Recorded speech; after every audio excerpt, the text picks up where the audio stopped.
clear. Ciroc is for the culture. Still here, you're rocking with the best. Don't worry if I write rhymes, I write check. You could possibly, I'm starving too. You know something? I want me a piece of cheesecake. Seems like yesterday we used to rock the show. I laced the track, you locked the flow. So far from hanging on the block for dough. Notorious, they got to know that. And the dream is coming true, and every day I come to work, it comes true. And to be a brand to last, especially in this business, 10 years, is a huge milestone and statement. Why does it feel like Sean Combs was everywhere and nowhere at the same time? A multi-hyphenate mogul, a self-made icon, a name that kept evolving. Puff Daddy, P. Diddy, Diddy, Brother Love. But as his trial kicks off, we're left wondering, how did someone with this much visibility, this much power, manage to keep so much hidden? Sadly, a lot of that comes down to branding and marketing. For over 30 years, Sean Combs has delivered masterclass on personal branding, a career built not just on music, fashion, and alcohol ventures, but on image, control, narrative. He built a lifestyle brand that defined hip-hop culture and reshaped pop culture at large in the late 90s and early 2000s. And each reinvention sharpened his brand. Each name change was a repositioning, and each public move masked something more complex underneath. We often think of branding as something companies do, but Diddy, he turned himself into a company, a product, a myth of his own making. From rags to riches, from intern to icon, from the streets of Harlem to owning entire lanes in music, fashion, and spirits. His story looked like the American dream, but that dream was curated, marketed, crafted to perfection. Because while we were watching Diddy rise, we were also watching him perform. Every suit, every smile, every name change, it was all strategic. And it worked until now. This isn't just a story about fame. It's a marketing case study of how you can build a brand so huge it becomes a shield that can hide something sinister in plain sight. Hey friends, I'm Ana The Marketeer, your friendly neighborhood marketing bestie. I break down the branding and marketing strategies shaping pop culture so we can learn from them together. In this video, we're breaking down the brand evolution of Sean Combs, how he used marketing to rise to cultural dominance, the reinventions that kept him relevant, and how the very brand that made him a mogul may have helped conceal his darkest truth. We'll talk about his early days as Puff Daddy to his fall from grace, or as I have decided to call it, the Icarus effect. I'm not sure if this is used anywhere else because I've never heard it, but I'm coining it right now. The Icarus effect. But before we get started, it's come to my attention that most of you watching my videos aren't subscribed to my channel. If you've been enjoying learning about branding and marketing with me, hit that subscribe button right now so you can see new videos every week. And my new weekly newsletter, Marketeer's Memo, is coming soon. I'll be breaking down pop culture, branding, and marketing strategies as they happen in real time, showing you how they shape the current world around us. Join the waitlist now by checking the description below. You can also listen to these videos on the go on Spotify. The link is in the description. Okay, let's get into it. The blueprint of a brand. It started with hustle, a young intern at Uptown Records who acted like a CEO. Sean Combs didn't wait to be chosen. He pitched talent. He built relationships. He saw branding potential in artists before that language was common. His genius wasn't just in spotting talent. It was in crafting images. He was promoted to talent director at Uptown Records, where he played a pivotal role in shaping the careers of legends like Mary J. Blige and Jodeci. With Mary J. Blige, he didn't just hear a voice. He saw the future of R&B, aesthetic, market positioning, cultural movements. He understood something few others did. Artists are brands, and the audience isn't just buying the music. They're buying the full story. So when he got fired in 1993, he didn't flinch. He founded Bad Boy Entertainment, signed Biggie, and began building not just a label, but a whole world. And in this world, he was the star. At the time, his early marketing blueprint centered on one idea: proximity to greatness. He made himself present in every visual. Diddy in the videos, Diddy on the hooks, Diddy in the interviews. So much so, Suge Knight called him out at the 1995 Source Awards and created a whole hip-hop culture moment. They want to stay a star.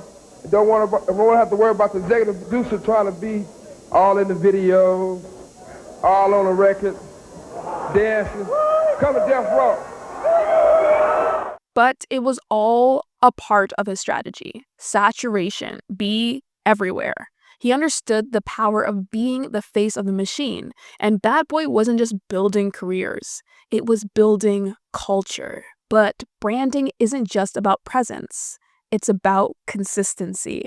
And from the beginning, Diddy's brand was one of confidence, control, and charisma. He didn't just show up, he showed out. He wore the clothes, walked the walk, and positioned himself as both creator and curator, the mastermind behind the movement. His early rise also included smart collaborations, aligning with brands like MTV, BET, and The Source to amplify his reach. These were strategic brand placements to put Bad Boy in the same category as East Coast royalty. He also used emerging platforms early, music videos, behind-the-scenes footage, and branded intros to create a world of Bad Boy. When you saw the Bad Boy logo, you knew exactly what you were getting. Flash, swagger, New York.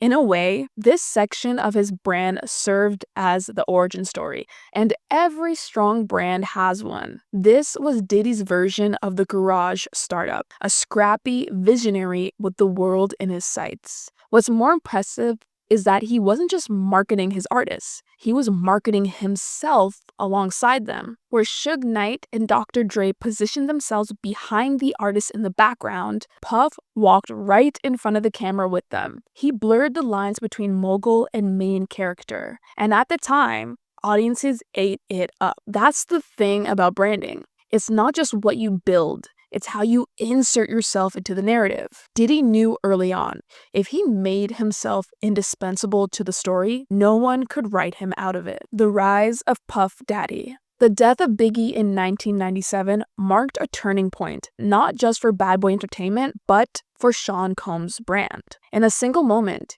he went from co-pilot to captain, from label founder to face of grief. Biggie wasn't just a friend or collaborator.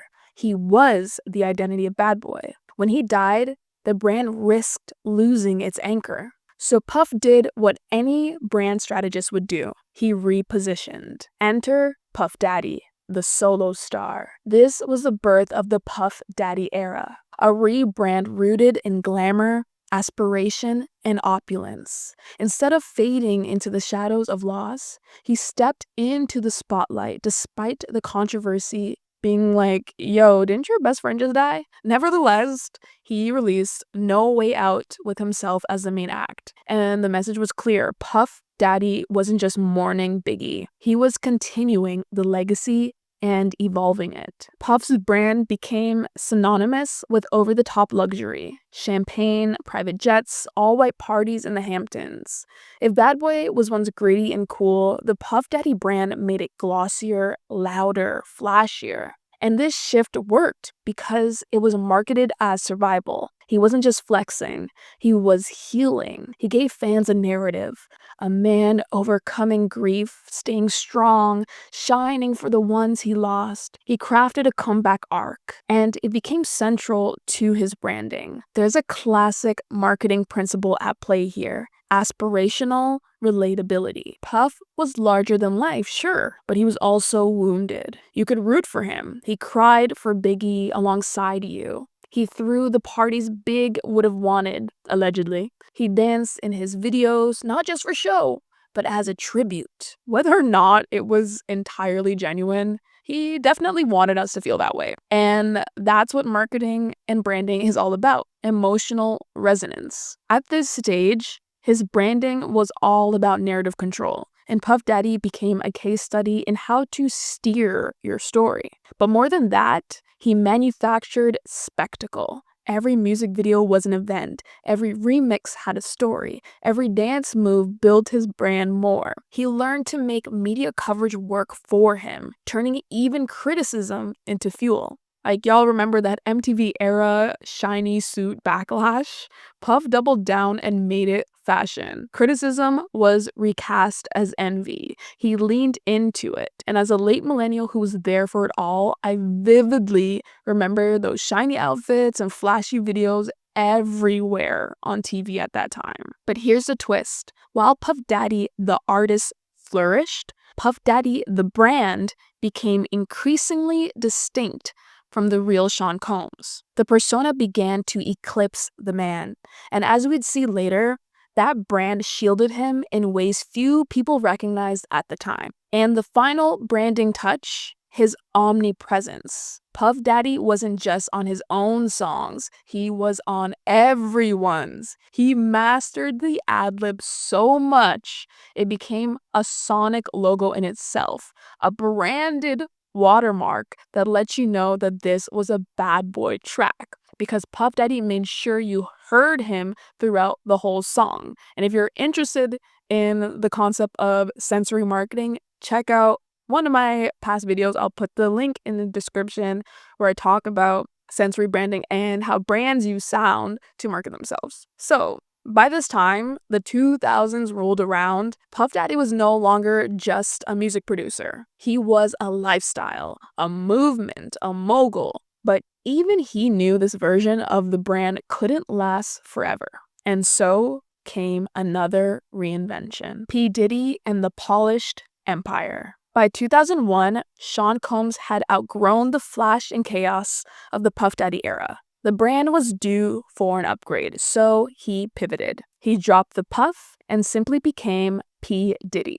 It wasn't just a new name, it was a new positioning. P. Diddy was polished, corporate, clean cut. It marked the start of Combs' next major brand era, the mogul executive. Where Puff Daddy was emotional and opulent, P. Diddy was refined and calculated. And this shift didn't happen in isolation. It came in tandem with the expansion of his empire into fashion, television, and lifestyle ventures. Let's start with Sean John, his clothing line. Founded in 1998, but really taking off in the early 2000s, Sean John was marketed not just as streetwear, but as aspirational fashion. It merged hip-hop aesthetics with high-end tailoring, and that tension between hustle and luxury was the brand. By 2004, Sean John had grossed over 100 million annually and was being sold in Macy's and other department stores across the country.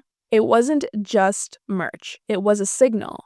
I'm not just in the culture, I am the culture. Then there was MTV's Making the Band, which began in 2002. This wasn't just a reality show, it was branding in motion. P. Diddy cast himself as the harsh but visionary leader. He created a dynamic where he was the gatekeeper, the one who decides who makes it and who doesn't. Every episode, every challenge, it was all about reinforcing his brand values: discipline, hustle, and ambition. Also, who can forget the iconic moment when he made contestants walk miles to get him cheesecake? Man, Puffy just told us to go to the store in Brooklyn and bring him back a cheesecake and walk. It's crazy. If I walk to Brooklyn, I'm going home. That's where the I live, y'all. I'm not walking to Brooklyn. It's crazy. The show became so iconic that it was parodied by Dave Chappelle on The Chappelle Show with the unforgettable Dylan, Dylan, Dylan skit and the Cambodian breast milk sketches. These parodies didn't diminish Diddy's brand. Instead, they amplified it, turning Diddy into a cultural shorthand for power, success, and an unapologetic pursuit of greatness. At this time, audiences didn't just see Diddy as a producer anymore. They saw him as a boss. The show became a vehicle to humanize his mogul persona while still amplifying his power. And let's be real, who else could turn Walk to Brooklyn for Cheesecake into a defining pop culture moment? This was all part of a brand architecture strategy. Instead of centering solely on music, Combs started crafting a web of interconnected brand extensions. He had the music with Bad Boy, the fashion with Sean John, the television show on MTV, and of course, the lifestyle marketing with the white parties and general glamorized hip-hop royalty image. And each venture reinforced the other. If you watch the show, you're reminded of Diddy's authority in music, his clothes, and his mogul status. It was a feedback loop, and it worked. This era is also when Diddy mastered the art of brand licensing. Instead of doing everything himself, he lent his name and image to brands that wanted to tap into his cultural capital. He became the face of executive credibility in hip-hop. This entire era was about prestige positioning. If Puff Daddy was a flex, P. Diddy was the Forbes list. He wanted you to see him as a CEO, not just a celebrity. But there was still the music. Even as he expanded, P. Diddy never completely left music behind. Instead, he used it more sparingly, more strategically. Features, remixes, the occasional album. The music served the brand now, not the other way around. The result? Diddy became a brand ecosystem, a 360-degree personal enterprise. He was no longer just a hip-hop figure. He was corporate hip-hop. He symbolized what it meant to cross over. And in branding terms, he achieved what most artists only dream of: cultural omnipresence. But that kind of visibility comes at a cost, especially for us as an audience looking back on everything now. Because when the brand is that strong, the man behind it starts to disappear. The Diddy Empire. If the P. Diddy era was about prestige positioning, then the next evolution, Just Diddy, was about empire building. The suits were still sharp, but the vision had scaled up. It wasn't just about being a brand, it was about owning multiple brands. Enter the Diddy Empire. This phase began in earnest in 2005, when Combs officially dropped the P. He told the world it was for simplicity, that people were getting confused with the names, but branding-wise, this was a power move. The P tied him to Puff Daddy, the flashy, over-the-top party persona of the 1990s. Shedding it was a deliberate statement. Puff Daddy was the past. Diddy was the future. This shift symbolized maturity, refinement, and a pivot toward becoming a global entrepreneur rather than just a music mogul. Now that he was no longer tethered to his Puff Daddy roots, he wasn't even really tied to the music industry anymore. The name Diddy was leaner, sleeker, more global. It sounded like a household name, and that's exactly what he was aiming for. This era saw the rise of Diddy's true mogul status, and it started with a vodka. Ciroc was a relatively unknown French vodka brand when Diddy partnered with them in 2007.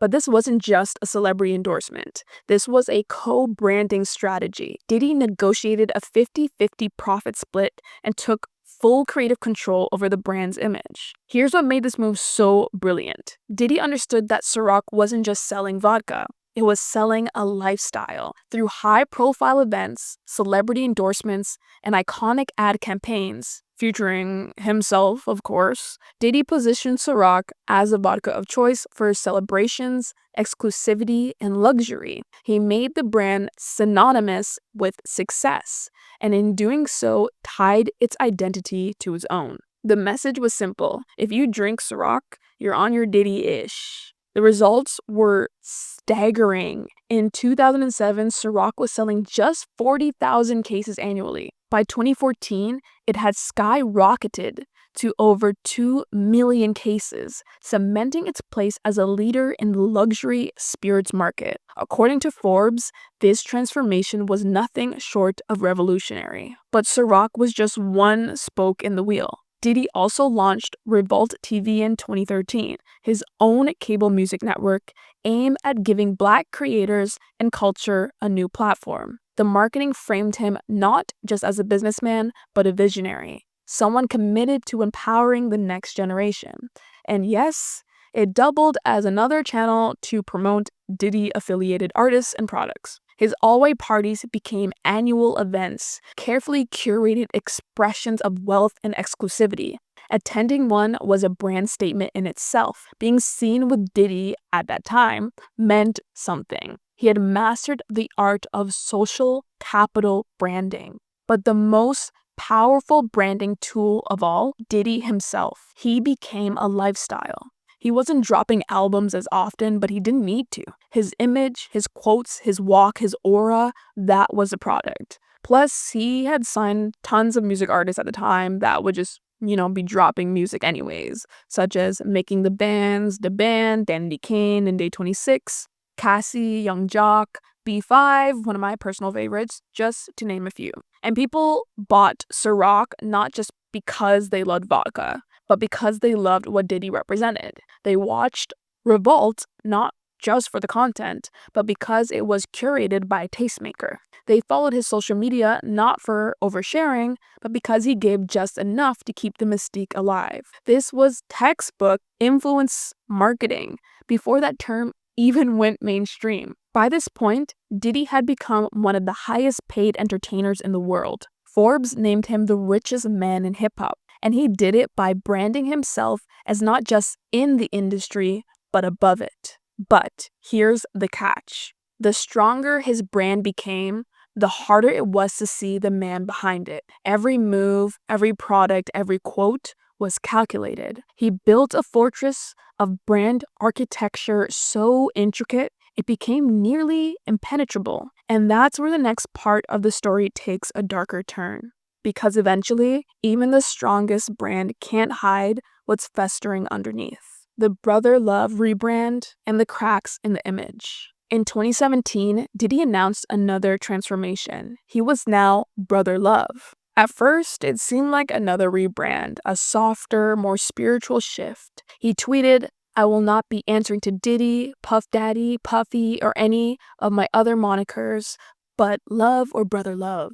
The public was confused. Some joked about it, others ignored it, but branding-wise, it was a clear signal. Diddy was trying to pivot once again, this time toward legacy, peace, and healing. He followed it up by launching Love Records, a new label focused on R&B and creating timeless music.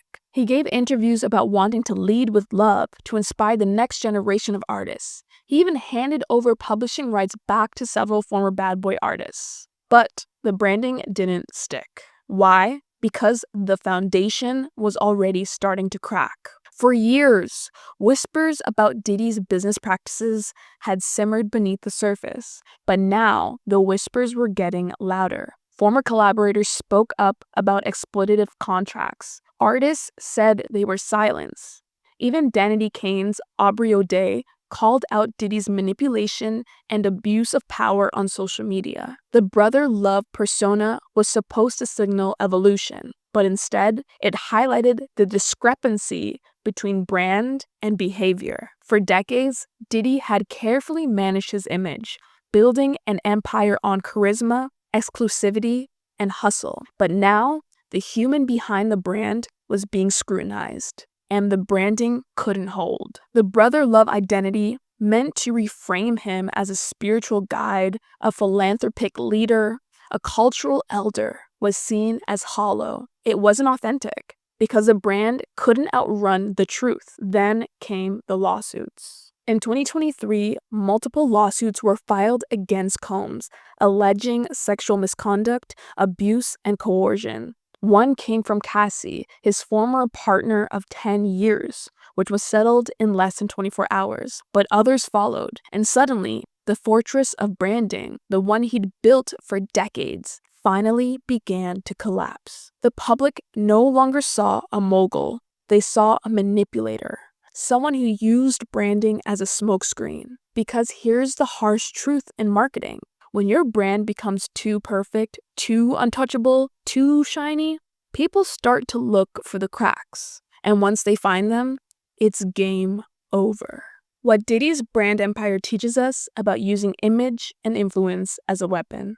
Diddy didn't just use branding as a business tool. He used it as a shield, a weapon, a mirror to reflect what he wanted the world to see while obscuring what he didn't want them to question. This is one of the most fascinating and disturbing elements of his legacy. He leveraged every branding tactic in the book: reinvention, emotional storytelling, lifestyle alignment, scarcity, mystique, and association branding. Let's break down every tactic he used. Reinvention kept him relevant.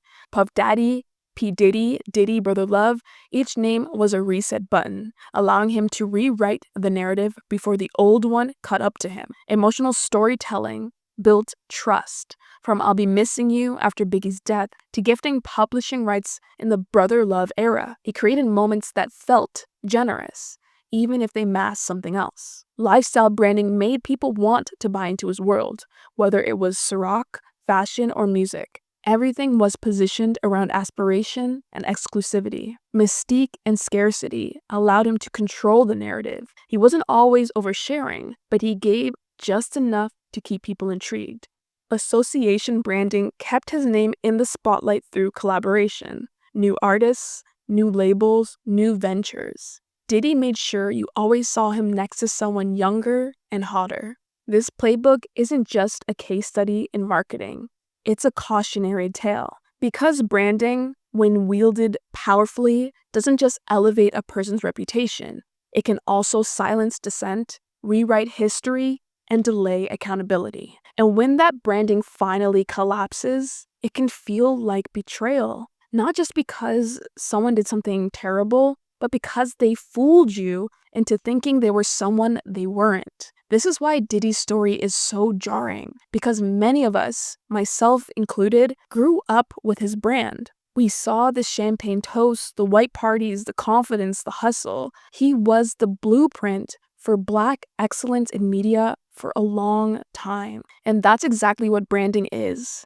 It's a carefully curated blueprint of perception. So what does this teach us? That a strong brand can be powerful, but unchecked, it can also be dangerous. That authenticity isn't just about reinvention. It's about alignment between your image and your impact. That influence without accountability isn't branding. It's manipulation. And that maybe the truth was hiding in plain sight all along. So what do we do with this? As people who consume media, who engage with brands, who fall in love with celebrity personas, we have to stay critical. Diddy's rise and fall is a masterclass in personal branding, yes, but it's also a warning. The louder the image, the more important it is to look behind it. Thank you so much for watching, and if you got to this point, please hit that like button, subscribe for more, and let's talk in the comments. What surprised you the most about Diddy's